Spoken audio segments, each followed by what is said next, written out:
sedangkan Chip menunggu di dalam lift. Rhonda berjalan sendiri menyusuri tempat mengerikan itu, hingga akhirnya ia melihat ada bus sekolah yang berada di tengah sungai. Di samping sungai itu, ada topeng yang digunakan oleh anak-anak yang telah mati. Saat Rhonda mau mengambil topeng itu, tangan keluar dari dalam tanah mencengkram kaki Rhonda. Ia pun terjatuh dan melihat zombie bermunculan dari dalam tanah.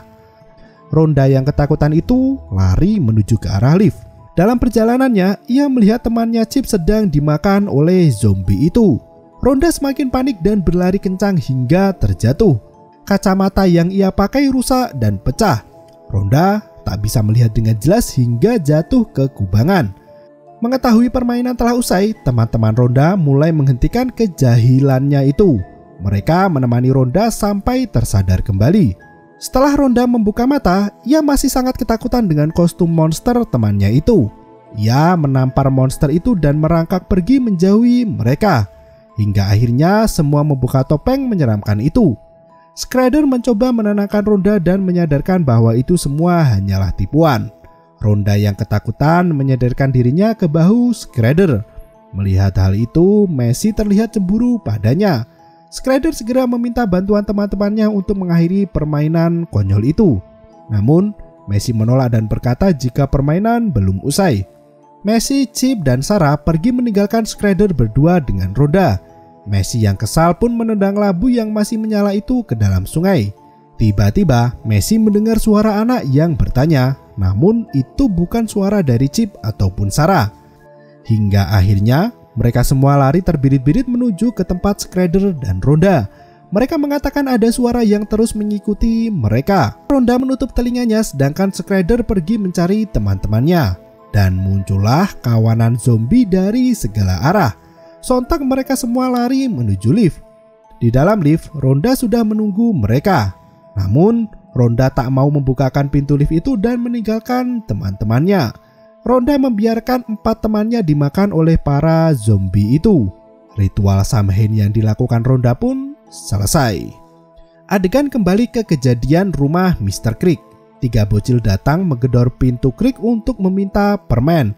Rumah Creek terlihat usang dan tak ada dekorasi apapun di depannya. Terlihat pintu Creek terkunci dengan kunci ganda. Belum sampai meminta permen, anak-anak itu sudah lari ketakutan melihat anjing Mr. Creek. Ia lari ke depan rumah dan menggendong anjingnya yang malang. Saat ia akan bergegas tidur, Mr. Creek menyempatkan diri untuk melihat foto-foto lamanya dan membakarnya ke perapian. Ia membuka kantong milik Spike yang ternyata anjingnya itu hanya mendapatkan 1 buah coklat. Sembari bersantai, Creek menonton berita liputan di daerahnya. Ia merubah channel TV-nya berkali-kali hingga akhirnya ia mendengar ada keributan di sebelah rumahnya. Ia melihat gerbang belakang pintu rumahnya bergerak sendiri. Jendela rumahnya juga dilempar telur. Merasa kesal dengan hal itu, Mr. Creek keluar dari rumahnya untuk melihat keadaan. Namun, tak ada siapa-siapa di sana. Mr. Creek menyuruh Spike untuk masuk kembali ke dalam rumah. Tapi ternyata Spike sedang makan jari manusia yang dilempar Steven di adegan sebelumnya, hingga sampai pada adegan Mr. Creek yang mengintip Steven. Mr. Creek masuk ke dalam rumahnya sembari menggerutu dan mengunci pintu rumahnya dengan kunci ganda. Ia meminta Steven untuk menasehati anaknya Billy agar Billy tidak masuk ke pekarangan rumahnya. Di dalam rumah, Spike terus menggonggong ke arah pintu depan rumah Creek. Mr. Creek segera membuka pintu itu dan keluar ke teras depan rumahnya. Tiba-tiba, sudah ada dekorasi Halloween di sana. Merasa kesal dengan hal itu, Mr. Creek berusaha menghancurkan dekorasi itu. Namun, Spike kembali menggonggong di dalam rumah. Spike menuju ke lantai atas rumah itu. Mr. Creek segera menyiapkan senapan untuk menembak. Ia memanggil nama anjingnya itu, tapi justru sosok anak kecil terlihat berlari melintasinya. Ia pun mengendap-endap ke lantai 2 rumahnya. Hingga akhirnya, ia masuk ke dalam kamarnya sendiri. Di sana tidak ditemukan apapun kecuali tangan yang bergerak sendiri ke atas kasurnya. Lampu labu yang tiba-tiba ada di ujung kamar Mr. Creek menyala sendiri. Di seluruh dinding kamarnya ada tulisan darah yang berbunyi, "Berikan aku makanan." Mr. Creek terus memperhatikan tulisan itu, hingga ia tak menyadari ada yang mencoblos betisnya dengan pisau. Samhain keluar dari kolong tempat tidur Pak Creek. Ia memakan coklat yang berisi potongan pisau itu. Mr. Creek menembak kepala labu itu dan bergegas menyelamatkan diri. Namun, si kecil Samhain sudah membuat perangkap di tangga menggunakan bola-bola permen. Bola-bola itu membuat tangga rumah Creek menjadi licin. Mr. Creek terguling-guling hingga telapak tangannya tercabik-cabik dan tertusuk serpihan permen. Ia mencoba membuka pintu ganda rumahnya, namun sangat sulit dengan kondisi tangan yang terluka. Tiba-tiba, Samhain sudah berada di atas kepalanya dan menyergap. Si kecil itu memukulinya hingga babak belur. Dari jendela itulah Mr. Creek meminta bantuan Stephen, namun diacuhkan. Mr. Creek kembali bergulat dengan Samhain. Anak kecil itu mengoyak daging betis Mr. Creek. Sekali lagi ia menembakkan senapan ke arah kepala labu itu. Mr. Creek mendekati anak kepala labu itu dan menembakinya beberapa kali.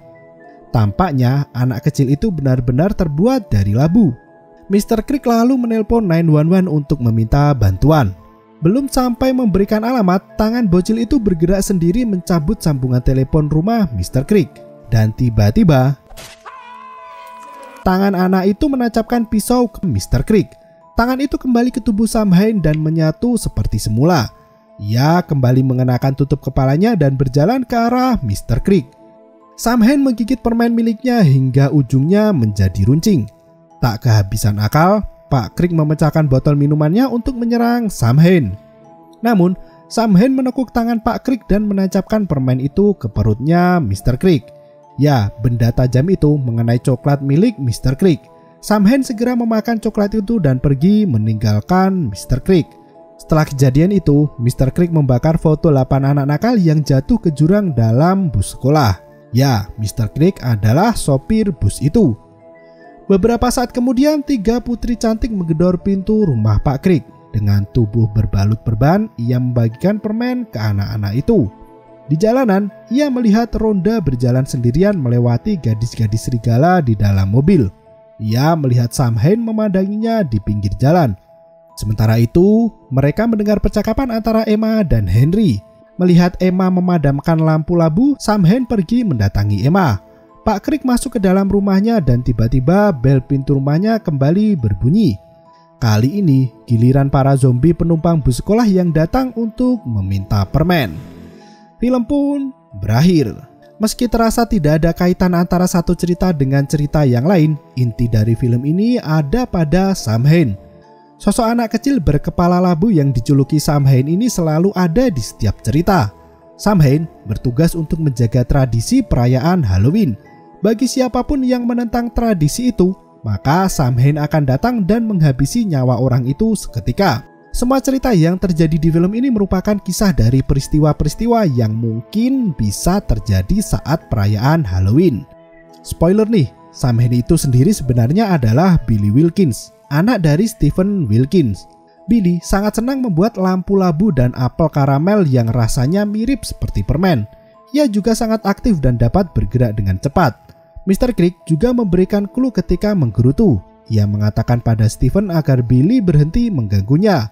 Ya, cerita yang sangat menarik dengan konsep karakter yang sangat matang. Sayangnya, film ini gagal dibuat sequel. Meski tahun 2013 sudah dilakukan pengerjaan film kedua, namun Trick or Treat 2 tidak akan pernah rilis.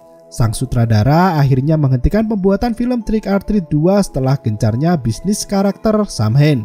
Bahkan sebelum film itu berkembang. Banyak fandom yang kecewa dengan keputusan sang sutradara. Di balik segala polemik dan problematika perfilman, pada kenyataannya film Trick or Treat ini masih banyak diminati dan ditonton oleh berjuta umat. Terima kasih dan sampai jumpa.